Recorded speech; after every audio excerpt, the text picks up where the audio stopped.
Good morning, Warren Peacock here. Today we can see the Australian dollar volatility again yesterday, and it gained 5 points on the hourly chart, 1 point on the 4 hourly chart. At this point, I still don't see the Australian dollar strength feeding through into the dailies. It just continues to be range bound. And then the second resource currency here is the CAD. Canadian dollar gained a couple of points yesterday. Nothing too exciting for three of them on the hourly chart there, so it has a score of 4. And once again, I don't see this trend changing at this point. We'll just see whether this short-term strength does feed into the higher time frames. The euro lost some points yesterday. It has a score of 8 from 11, and that was on the hourly chart.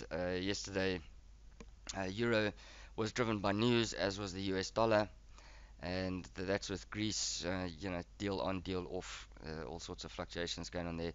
So certainly news-driven deal flow. I'm not too excited about the euro at this point.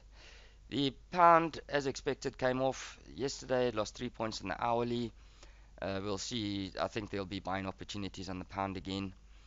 I would prefer a little bit of a deeper correction or maybe a longer term consolidation, but I would expect the pound to continue into these two longer time frame trends. The Japanese yen lost 3 points yesterday. That weakness coming back in, and I don't see yen strength anytime soon.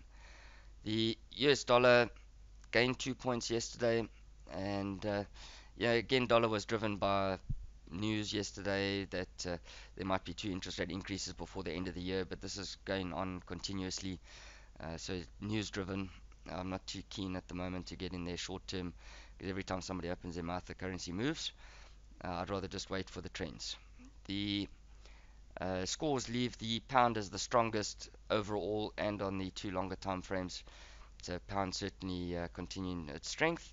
The Japanese yen is the weakest, and I expect that to continue. So still the pound yen looks to be the trade to be in. And then on the shorter time frame, on the hourly, we've got the US dollar strongest and the euro weakest. So there might be an opportunity, but I am going to be careful on this one. A lot of volatility going on with that news. And if we're going to have a look at the charts, here's the pound yen daily. Trend is nicely established. I don't know if it's mature yet. I don't think so. This certainly looks ready to move higher. We have a little bit of a bull pennant going on. Obviously, we can't take it all the way from the bottom here, but certainly from that little swing low, not even a swing low, just a retracement. And I expect that to break to the upside. If it does, I'm going to buy another one. If we just go and have a look at the 4 hourly chart, the little pennant is clear, and the hourly chart will show a little bit more. We have 3 support levels, and that was just horizontal support. Little false break out of the triangle. That gives me expectation that it's going to break the upside. If there's not much space between the angular trend line and the horizontal resistance level, so if it breaks above there, I'm going to get long again. The euro to the US dollar, that's the hourly chart. We're just going to start with the dailies. We can see potential here still for a bear flag. These two trend lines longer term. The current expectation is a move down. We've got this high point. The market has failed to make a higher high within that channel. If it does break below the lower trend line, I'm certainly going to go short. The trend for the time being is up. It doesn't look very strong, but it is up technically.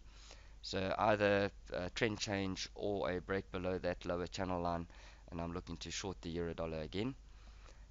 On the 4 hourly chart, we can see here there's a bit of a triangle going on, or a rising wedge.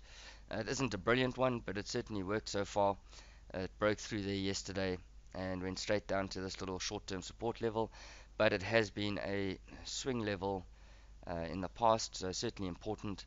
If it does break and close below that support, then I would expect it to hit the lower trend line, and a break below that could see this one continue on its overall downtrend on the longer time frame.